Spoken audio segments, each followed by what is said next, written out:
Okay, so just to give you some background, I've been a relationship manager in the staffing team for a year now, and a couple of months ago, actually a month and a bit ago, I went to the exec conversation training held down in Sydney, where we were taught how to move our selling and pitch from product focused to solution focused, and also how to start talking more about the customer than about us.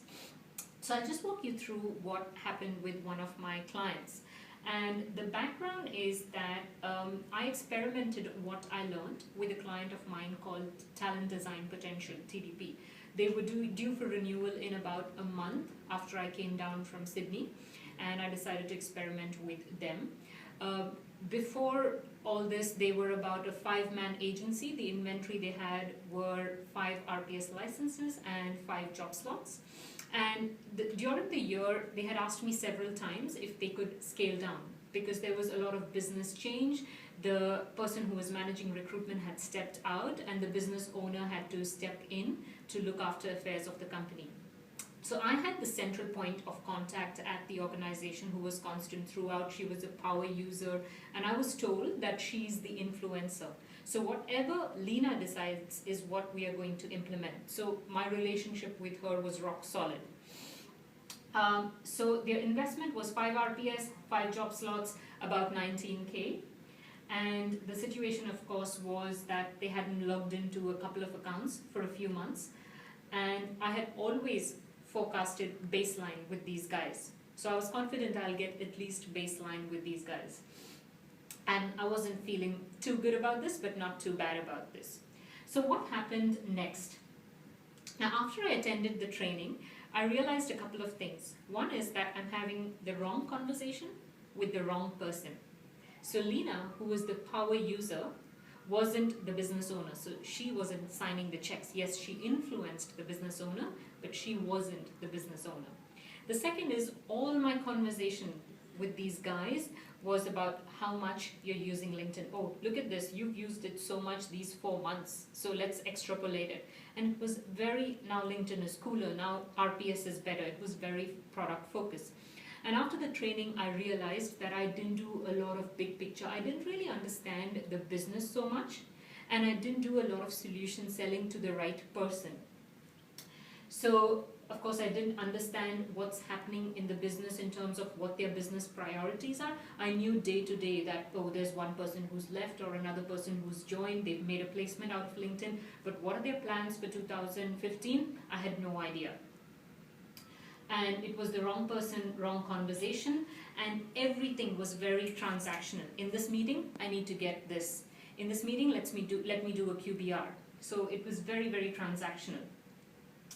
So after the training, there were a couple of things I did. I realized there was definitely something wrong I was doing. So what I did was I straight away booked a meeting with the business owner. So, and she said, look, I'm not the one who decides, Lena is the one who decides. But then I pushed back and said, I think it's important for us to meet because if you're making such a huge investment, it's important for you to understand LinkedIn's ecosystem and how it can help you guys.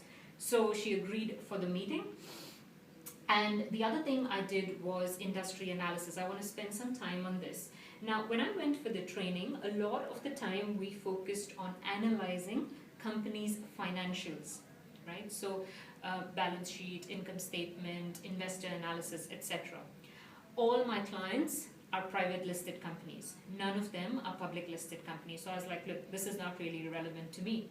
But then what I was told to do is pick up an industry player who's publicly listed because all his information is going to be available, and then use that information to make intelligent guesses about your client.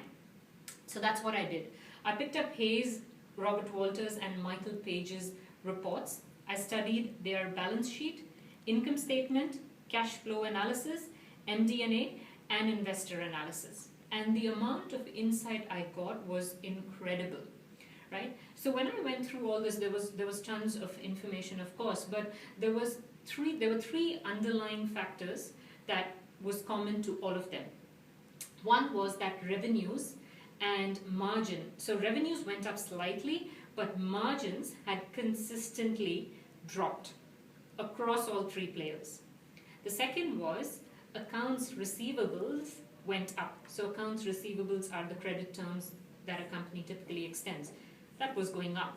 And the third was that revenue per consultant went up for all these three organizations. And what I realized was that all the big players had shut down their non-profitable branches in the UK, in Europe. So what happened was they were growing extensively in Asia.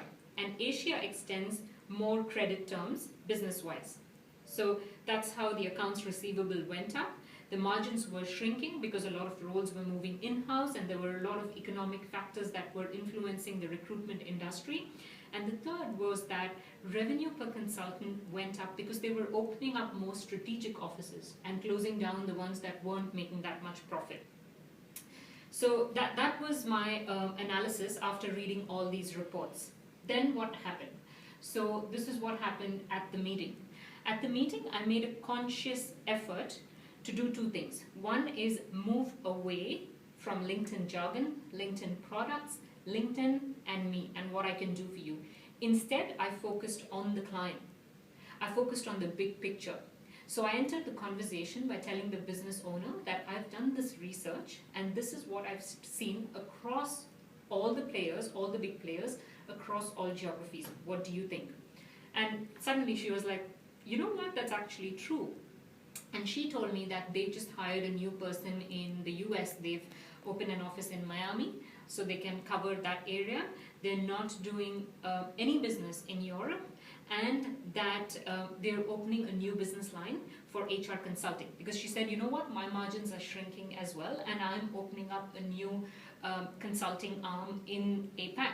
So that sort of completely shifted the conversation, because now we were on a common ground of both of us understand what's happening in the industry. How can LinkedIn help her get to where she wanted to? So this is the model we were actually taught during training, changing the entire business conversation. So there were external factors of what was happening in the industry. There were business initiatives, which she now shared with me because I had built that credibility with her. Then we analyzed what the current situation is, and she knew where she wanted to be. And that's where I came in my solutions, because if she knew what she wanted to do, she could go online and buy the products. My value add as a relationship manager is to connect the dots for her. So I sat down with her and made an entire plan which had branding, which had a lot of our products to get to where she wanted to. And the other big thing that came out of this was that my performance metrics conversation completely shifted. All along, my ROI conversations were usage, number of placements you make, number of candidates you add to the database, click-through rates. And now suddenly we were talking about things like, what impact does brand have on your business? And we agreed that brand is what gets you on the shortlist for clients and candidates. Brand is a scalable word-of-mouth business strategy. And it's not about the ROI of doing branding. It's the ROI of not doing branding. Because if you don't do branding, you'll remain status quo or even go this way. Branding gets you on this curve. So there were a lot of gray areas, but we agreed that some of them can't be measured. So that was a huge win for me when we were on the same platform. So during the meeting, what changed was it was the right person, right conversation. It was the business owner. We were doing strategic conversations. And the other thing we did was moved to solution conversations rather than just being very product focused. And as I mentioned before, my ROI conversation completely shifted. So what happened after I helped her connect the dots and bring this entire picture together? The result was that I built a lot of credibility, because she said none of her suppliers, vendors, partners, call what you like, but none of them had ever had this conversation with her. So she said, look, you really understand the industry. We should catch up quarterly and you give me feedback about what's happening with the market, and we can see how we can continue investing in you guys.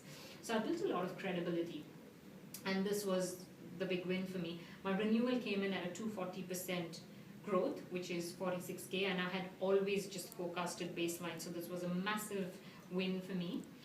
And the third was that I became a strategic partner. I wasn't like one of those people where, oh, you know, Meghna, this is not working for me, can you help me with this? And these guys are not seeing value, can you help me with this? But now our conversations are all about where is LinkedIn going? Where are TDP going? How can we marry the two together? And most recently I had a request from her where she's getting 5 of her top clients into our office, and she wants one of the senior leaders to have a conversation with them about the industry landscape. So that's pretty much the story of how I took up what I learned at the training and implemented it with one of my clients. Thank you.